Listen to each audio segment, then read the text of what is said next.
जब आपकी creatinine level 6 तक पहुंच जाती है तो डायलिसिस की रिक्वायरमेंट नहीं होती है, बट ये एक प्रॉपर प्रोटोकॉल को फॉलो करके किया जाना चाहिए। ग्रैड सिस्टम ऐसे ही एक प्रोटोकॉल है जिसके थ्रू आप ये सारे जो क्रिएटिनिन की लेवल है उसको कम कर सकते हो। आइए पूरी जानकारी के लिए ये वीडियो को देखते हैं। साथियों नमस्ते, जेपी नेचर केयर में आपको स्वागत है। अभी जो वीडियो हम बात करने वाले हैं उसमें कैसे आप डायलिसिस से मुक्त हो सकते हो। अगर आपकी डायलिसिस हफ्ते में 3 बार होती है या 2 बार होती है तो उससे आप बच सकते हो। तो आइए संपूर्ण जानकारी के लिए इस वीडियो को पूरा देखें। दोस्तों बहुत सारे लोगों का ये क्वेश्चन है कि ये जो ग्रैड सिस्टम है, gravitational resistance and diet system, ये क्या सच में काम करता है? सच में ये डायलिसिस को रोक सकता है? ऐसे बहुत सारे लोगों में जो है लोगों का क्वेश्चन है, ठीक है। और बहुत सारे जो एक्सपर्ट्स हैं वो ऐसे ही बताते हैं, हाँ इसमें बहुत फायदा है, आप ये कर लो हो जाएगा, वो सारे कहते हैं। बट अब तक क्या कोई ऐसे पेशेंट है जो डायलिसिस फ्री हुआ हो? अगर आप इस चैनल में नए हो तो चैनल को सब्सक्राइब करने के साथ वीडियो को शेयर करो, लाइक करो। तो आज आपको हम स्टेप बाय स्टेप प्रोसेस बताएंगे जिसके थ्रू आप डायलिसिस से मुक्त हो सकते हो। ऐसे कुछ स्टेप्स को फॉलो करके हमारे कुछ पेशेंट्स अपने जो सेहत है उसको सुधारा है। तो आइए क्या सारे सिस्टम्स है उसके बारे में बात करते हैं। देखिए, स्टेप बाय स्टेप प्रोसेस जानने से पहले आपको कुछ एक पैरामीटर्स को तो जानना बहुत ज्यादा जरूरी है। क्या वो पैरामीटर्स है? जैसे कि कभी अगर कैप्टी यानी किडनी फंक्शनल टेस्ट होता है तो उसमें बहुत सारे पैरामीटर्स होते हैं, जैसे कि क्रिएटिनिन लेवल और यूरिया लेवल और भी बहुत सारे, पोटेशियम के लेवल है, सोडियम के लेवल है, यूरिक एसिड के लेवल है, बहुत सारे ऐसे पैरामीटर्स होते हैं, आपको जानना वो जरूरी चाहिए। देखिए सबसे इंपॉर्टेंट जो होता है पोटेशियम के लेवल होता है, क्योंकि इससे पेशेंट इमरजेंसी में जा सकता है, इसलिए इसके ऊपर भी नॉलेज होना बहुत जरूरी है। तो ये हम नेक्स्ट वीडियो में उसके बारे में भी बात करेंगे। फिलहाल अभी अच्छे से समझने के लिए हम 2 पेशेंट की एग्जाम्पल लेंगे और उनके रिपोर्ट जो है हम दिखाएंगे और उसके थ्रू आपको समझाने की कोशिश करेंगे एक्चुअली क्या ऐसा प्रोसेस हम करें जिसके थ्रू हम डायलिसिस को बंद कर सकते हैं। आपके स्क्रीन के ऊपर है पेशेंट नंबर 1 की रिपोर्ट, ये आप देखिए। देखिए जो रिपोर्ट है उसमें आप देख रहे हो कि क्रिएटिनिन की जो लेवल है वो 9 है, यूरिया 250 है एंड पोटेशियम लेवल 7 है और जो यूरिक एसिड है वो 6 है। हालांकि और भी बहुत सारे पैरामीटर्स है, जैसे हीमोग्लोबिन की लेवल हो गया वो भी है, और विटामिन डी की बात अगर करें वो भी है, और बहुत सारी चीजें होती है। बट ये मेजर चीजें हैं इसलिए मैं इसको आपके सामने रखा हूँ, ठीक है। और ये छोटी छोटी चीजें ना जीवन में बहुत काम में आती है अगर कोई एक किडनी पेशेंट है तो। देखिए अभी कैसे इसको समझोगे। ये जो रिपोर्ट आप अगर देख रहे हो, आप अगर थोड़ी बहुत इसके बारे में जानते हो तो ये देख के क्या आपको ऐसा लग रहा है कि ये पेशेंट को डायलिसिस पे जाना चाहिए या नहीं जाना चाहिए? क्या आपको लग रहा है, यस और नो? बहुत सारे लोग ऐसे हैं जो बोलेंगे यस इसको जरूर करना चाहिए। बट कोई एक एक्सपर्ट्स को अगर पूछे कि क्या पैरामीटर ऐसे है जैसे ये पता चल सके कि ये पेशेंट को डायलिसिस पे जाना चाहिए, यानी जो हीमोडायलिसिस है, ठीक है, जाना चाहिए या नहीं जाना चाहिए। देखिए ये पैरामीटर्स तो ठीक है, उसके साथ पेशेंट की सिम्टम्स को भी देखना पड़ेगा। सिम्टम्स भी बहुत ही इंपॉर्टेंट होती है। बट अगर इस कंडीशन में बात करें, इस पेशेंट की बात करें, तो ये पेशेंट को जल्दी से जल्दी डायलिसिस पे जाना चाहिए क्योंकि ये इमरजेंसी कंडीशन आ गया। अभी देखिए पोटेशियम की लेवल जो है 7 हो गया है, यानी बहुत बॉर्डर लाइन पहुंच गए है ऑलरेडी, तो इसको हार्ट अटैक हो सकता है। तो ये कंडीशन, ये इमरजेंसी कंडीशन, इसमें तो कोई गुंजाइश नहीं है, डायलिसिस पे जाना ही चाहिए। बट अभी दूसरा एक कंडीशन ये है कि ये पेशेंट नया है, हमारे पास आया हुआ है और न्यू पेशेंट है तो ये भी डायलिसिस पे जाएगा। बट अगर वो ऑलरेडी डायलिसिस कर रहा है और ये रिपोर्ट आ गया है तो डेफिनेटली उसको डायलिसिस की फ्रीक्वेंसी बढ़ानी पड़ेगी या कुछ ऐसे काम करना पड़ेगा जैसे ये इमरजेंसी हट जाए, फिर हम बाद में जो किडनी के ऊपर काम कर सकते हैं। अभी सेकंड पेशेंट के ऊपर बात करते हैं। देखिए सेकंड रिपोर्ट जो है आपके सामने है, ये पेशेंट की रिपोर्ट है और क्रिएटिनिन इसमें 10 है, यूरिया 70 है, 100 के नीचे है और पोटेशियम जो है 5.5 है। और भी पैरामीटर्स है बट ये तीनों पैरामीटर्स मैंने आपके सामने रखा है, ठीक है। ये जो पेशेंट है इसका भी क्रिएटिनिन बहुत ज्यादा है, आपको लगेगा कि ये पेशेंट को भी डायलिसिस कराना चाहिए। बट देखिए पेशेंट की सिम्टम्स को हमें देखेंगे। अगर सिम्टम्स में ऐसा पता चला कि उसके लंग्स में पानी जम रहा है तो डेफिनेटली जो है डायलिसिस पे जाना चाहिए। अगर पेशेंट की जो लंग्स में पानी नहीं जम रहा है, फ्लूइड एक्यूमुलेशन नहीं हो रहा है, तो कोई जरूरत नहीं है उनको डायलिसिस पे जाने के लिए, ठीक है। अभी ये पेशेंट नया है, हमारे पास नया आया हुआ है, तो डेफिनेटली हम ये करेंगे, पहले उसको जो जितने भी सारे ग्राड सिस्टम में प्रोटोकॉल है जैसे कि hot water immersion, lower leg hot water immersion और हमारा डाइट जो है कस्टमाइज डाइट है, हॉट वाटर इमर्शन को हो गया, फिर HDT है, हेड डाउन ट्रीटमेंट, ये सारे मेथड को फॉलो अच्छे से करना चाहिए, ठीक है। और हम चेक करेंगे उसका जो मंथली रिपोर्ट होता है कि उसमें कितना लेवल जो है उनका पैरामीटर्स बढ़ा है। अगर वो पैरामीटर्स एकदम से एक जगह पे ठहर जाता है तो डेफिनेटली डायलिसिस की रिक्वायरमेंट नहीं पड़ती है।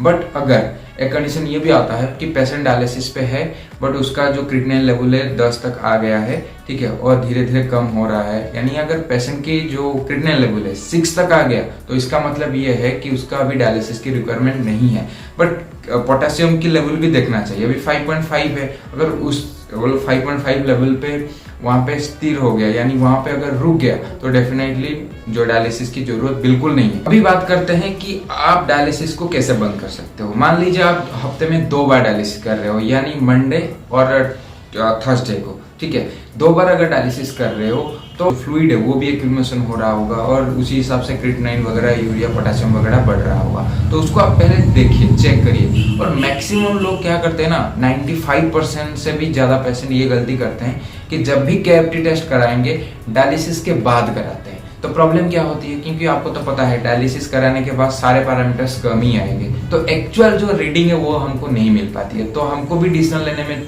कभी कभी मुश्किल आती है, क्योंकि हम देखते हैं यार बहुत अच्छा रिपोर्ट है, हाँ कम हो गया पहले से, पर ये डायलिसिस के बाद करानी होती है करके लोग देते हैं हमको। देखिए ये बिल्कुल ना करें, डायलिसिस से पहले रिपोर्ट करिए। मान लीजिए आज मंडे है, सॉरी आज ट्यूसडे है, तो आज आपने डायलिसिस कर लिया, तो जब नेक्स्ट डायलिसिस होगा उससे पहले आप KFT रिपोर्ट करा ले तो एक्चुअल जो रीडिंग है वो हमको पता चल जाएगा। What are the various steps to stop dialysis. अभी स्टेप की बात करते हैं, ठीक है। स्टेप नंबर 1, देखिए इससे पहले हमको कुछ डेटा को कलेक्शन करना पड़ेगा। 15 डेज का एक डेटा चाहिए हमको। क्या क्या डाटा है? स्टेप नंबर 1 में आप क्या करेंगे, देखिए आपकी जो वेट है, यानी आप डायलिसिस कर रहे हो, हीमोडायलिसिस की बात कर रहा हूँ। मान लीजिए आज आपने डायलिसिस किया, नेक्स्ट डायलिसिस तक जितने भी वेट आपका बढ़ा वो आप लिखिए, यानी डायलिसिस से पहले, before dialysis and after dialysis क्या वेट आपका है वो आप लिखिए डेट के हिसाब से, ठीक है। ऐसे आपको 2 हफ्ते यानी 15 दिन के आसपास करना चाहिए। 2-4 बार या 5 बार आपका ये रीडिंग आना चाहिए, ठीक है। स्टेप नंबर 2 में क्या करना है, जैसे डायलिसिस, हीमोडायलिसिस में आप वेट को मेजर किया, इसी तरह आपके घर में जो डायलिसिस टब के थ्रू जो आप कर रहे हो हॉट वाटर इमर्शन, उसी का भी वेट आपको मेजर करना है, यानी बिफोर जो आपकी hot water immersion and after hot water immersion, ये भी आपको करना चाहिए। तो ये भी 15 दिन का होना चाहिए। दोनों डेटा आपको मिल गया। स्टेप नंबर 3 में क्या है, देखिए स्टेप नंबर 3 में उसी डेटा को हम एनालाइज करेंगे और कुछ जानने की कोशिश करेंगे। देखिए स्टेप नंबर 3 में ऐसा है कि आपको देखना पड़ेगा कि आपका जो वेट है, यानी जो नॉर्मल आप हीमोडायलिसिस करते थे उसमें एक डायलिसिस और दूसरे डायलिसिस के अंदर कितना वेट आपका बढ़ रहा है, 2 kg बढ़ रहा है, 3 kg बढ़ रहा है, कितना वेट बढ़ रहा है, यानी बॉडी में कितने अमाउंट में वाटर एक्यूमुलेट हो रहा है, फ्लूइड एक्यूमुलेट हो रहा है, उसको आप चेक करना। तो देखना धीरे धीरे आपका जो वाटर है वो धीरे धीरे एक्यूमुलेशन कम होगा, क्योंकि आप अभी घर में डायलिसिस टब के थ्रू जो आप हॉट वाटर इमर्शन वो कर रहे हो। तो ऐसे करके करते करते जब 1 महीने के बाद आप धीरे धीरे करके चेक करके फिर बीच में एक डायलिसिस को जो हीमोडायलिसिस है वो आप बंद कर सकते हो। तो वो बंद करने से आपको पता चलेगा कि कितना वेट जो है बढ़ रहा है। अगर इसको, हाँ एक चीज ध्यान रखना, अगर आप बंद कर रहे हो वो डायलिसिस बीच में एक दिन, तो कंटिन्यूस वेट को चेक करते रहना। अगर वेट बढ़ रहा है, ज्यादा हुआ, तो आप तुरंत जाके डायलिसिस कर सकते हैं, ठीक है। बट नहीं तो इसको धीरे धीरे ऐसे कम कर सकते हैं। ऐसे बहुत सारे पेशेंट हैं हमारे कम किए हैं, आप भी कर सकते हो। अगर मान लीजिए अब हफ्ते में 2 या 3 बार हो रहा है तो डेफिनेटली तो 1 बार जरूर हो जाएगा। हाँ पूरा बंद नहीं हो सकता, पूरा बंद करने के लिए टाइम भी आपको चाहिए होगा और सही तरीके से सारे प्रोटोकॉल का अच्छे तरीके से फॉलो करना चाहिए, जो भी ग्रैड सिस्टम का प्रोटोकॉल है।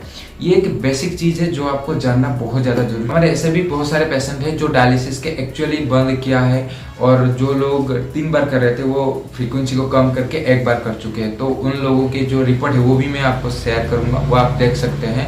और ऐसे मन में अगर कोई क्वेश्चन है तो आप पूछ सकते हैं डायलिसिस के रिगार्डिंग। अगर आप इस चीज को अच्छे से ट्रेनिंग एंड ट्रीटमेंट लेके करना चाहते हो तो हमें कॉन्टैक्ट कर लीजिए, वी आर हेल्पिंग यू।